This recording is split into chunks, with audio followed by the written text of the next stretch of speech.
I wish I could show you up close the beautiful fall colors that we're seeing here on the farm. The woods up here at the top of the hill are just gorgeous, from yellow, bright yellows to greens to orange to browns with the green still mixed in. It's just beautiful. I hope that you, and red, yes, we've got some opinions here, and I hope that you are enjoying fall colors where you are. I have friends who have been telling me that this is the most beautiful Pennsylvania fall colors that they've seen in a long time, and I have to agree, it's really beautiful this year. And we've had some years recently where we didn't really get much color. So, and here I'm going to show you some things on the farm, just in walking distance around our buildings. This is one of our elderberry bushes, and it's too big. You can see that it's kind of splitting in half. So I think that Farmer Ruben is going to take down this half of the elderberry bush because it's too big for this spot. But really to show you here, we still have some blue elderberries that are hanging on here in clusters. And when we were at our farm, when we had open gate farm tour last weekend or the weekend before, 2 weekends ago, let me grab this. I was explaining the difference between the elderberry clusters and some other dark purple berries that he's seeing in the woods when he's hunting. And I just lost that one. And I'm gonna grab it again. But one of the things that he was confused with was pokeberry, which has a very different cluster configuration. Pokeberry are the same colors of berries. Those berries are at least 2 times bigger than the elderberry, and they grow in a cluster around around a spiral. So it's a narrow, almost cone spiral shape, whereas these elderberries, when I can grab this one down again, hold on a minute. Hey Pippin, hold this for me, will you? Can you be my videographer? You can look at it and see what it's showing, okay? This video might end up being longer than I intended because I'm grabbing this for you to see. Okay, here we go. So here's this cluster. Here's this cluster of elderberry, and the full cluster is very round and like a fan, the size of a hand or bigger. And these elderberries are small little berries. They're actually fairly seedy, so most of the time you're using them for juice. And I was asked at that time, you know, whether they were, whether you're able to eat them fresh, and they're perfectly fine fresh. You may have read that the elderberry seed, something about it might have a toxicity in certain amounts, and that may be true if you ate such a large amount raw, but it would take more pounds of them more than you could possibly eat at a time. So there is no harm in eating fresh elderberry. Most people don't enjoy them as much because they're small and seedy, but that's why we're using them medicinally. So making an elderberry syrup for your winter remedies, for your colds and your flus, is a perfect use for them. They used to be used for elderberry wine, elderberry jam, and things like that. And I just want to show you a few more things that are right here. You know, anytime you're in the woods or on a byway where you've got weeds growing, you'll have you'll see things like this. Now this is a burr from the burdock plant, and when you're walking in the woods, these will cling to you. And the thing you should know about it is that burdock root is very has medicinal qualities. It's a very good thing to have in your herbal medicine cabinet. We also have mint here. So what are you guys doing with the mint? Picking mint. And what are you going to do with it? Eat it. Eat it.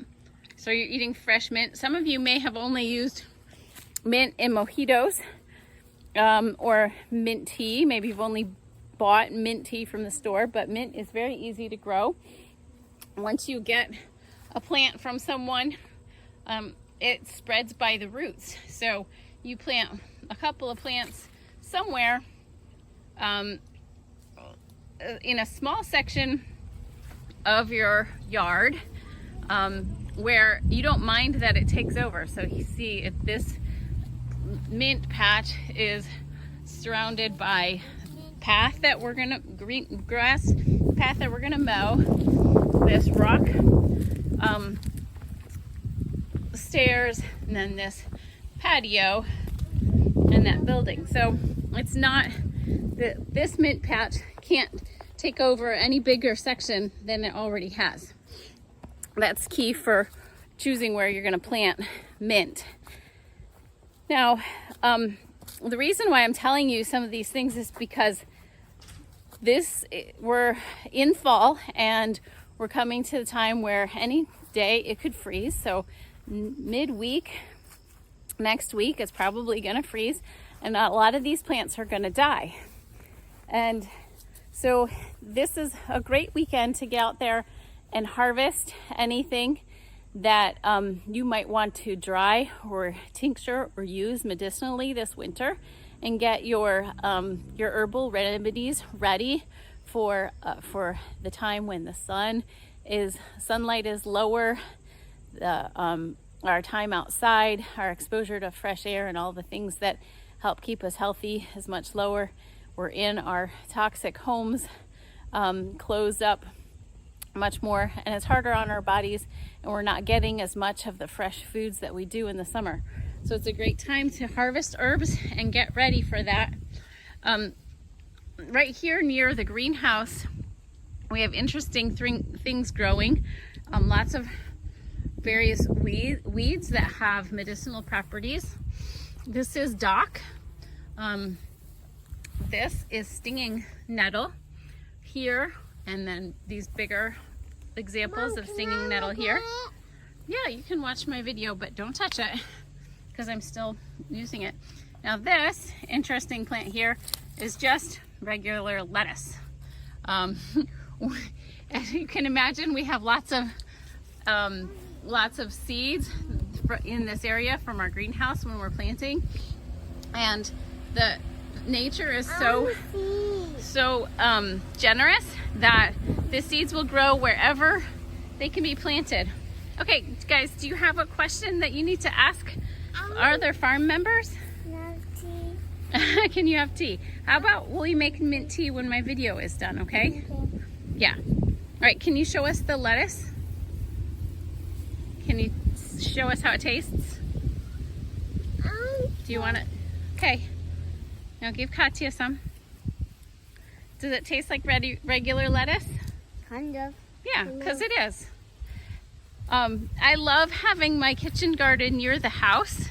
I love to have a few herb plants that I can just come out here and get when I'm making lunch or dinner.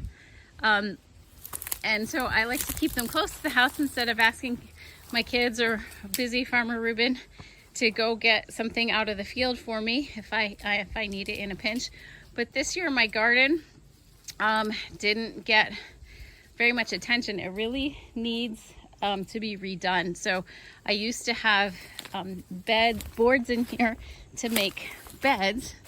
You can see the bed still remains here for my asparagus patch, but the rest of my beds are mostly weeds, except for Here's a medicinal herb, comfrey, that's very good for healing tissues and bones. My mom transplanted her rhubarb plants over here because they were get in an area in her side of the yard where they were getting too much shade and not doing well. And then, just like I showed you over by the greenhouse, plants are so generous with their seeds, whether it's weeds or regular plants. So if you plant lettuce in your garden and you let it grow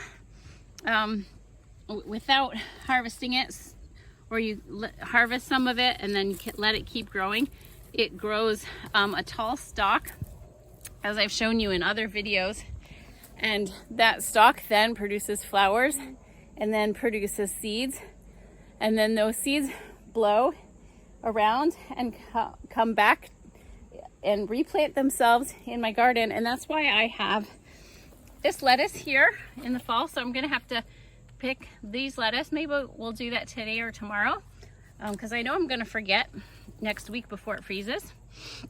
And then I also have dill. So I have dill that seeded itself last fall, and dill, those same dill plants, they came up in the spring, and then they grew, they formed seed heads and dropped their seeds back into my garden.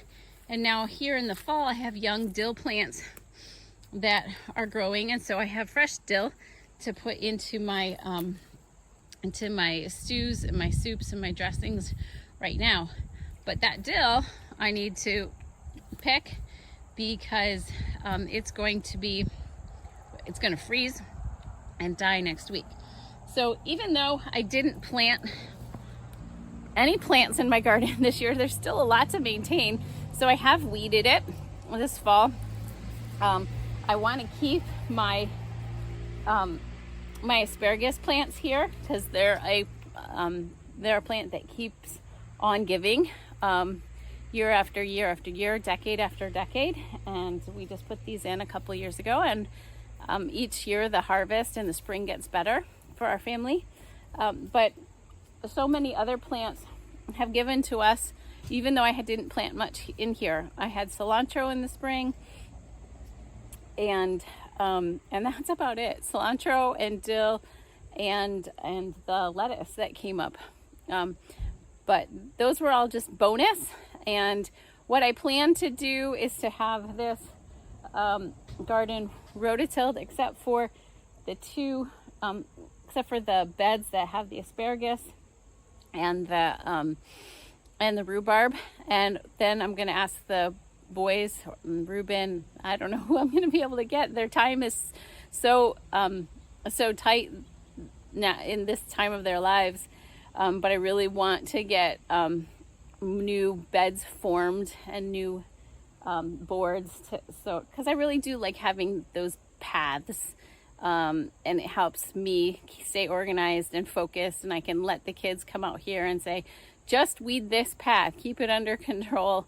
And it's a small goal too, even for myself. I can say, okay, I can come out here and I can weed one path or weed one section of a bed or something like that. So it's taken me a couple of weeks to get the garden to a place where it's ready to be rototilled. And I don't know whether that's going to fit into this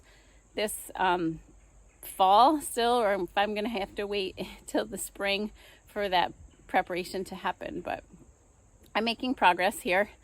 And the reason that I wanted to share all this information with you is because I know you really value it. I know that you love that your farmers are a source of information that you can use either in your own gardens or in your own kitchens.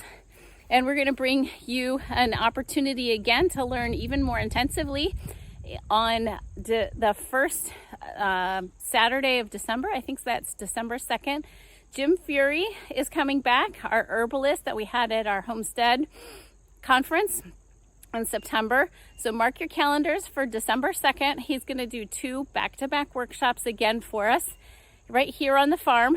It's going to be limited to 20 to 25 people for those 2 workshops because of the space indoors that we have. And we're going to make sure that he has a dark room for his slideshow presentations.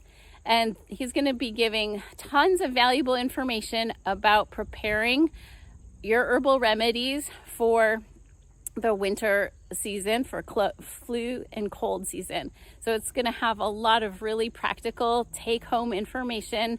And I'm hoping that out of it, I can have a really high quality tincturing ratio or elderberry syrup ratio for making our elderberry syrups, our elderberry remedies, and so that we can give when we are selling elderberry plants or elderberry berries, fresh or frozen, that they're available for you, and you can make a high quality elderberry syrup that will help your family get through the winter.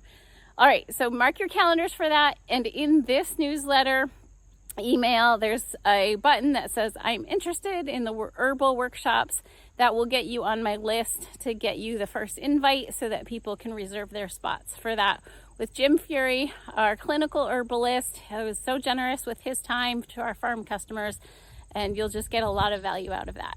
All right, so keep learning skills and staying connected to your farmers, and we'll be back with another video next week. Thank you so much for supporting local farmers. Bye.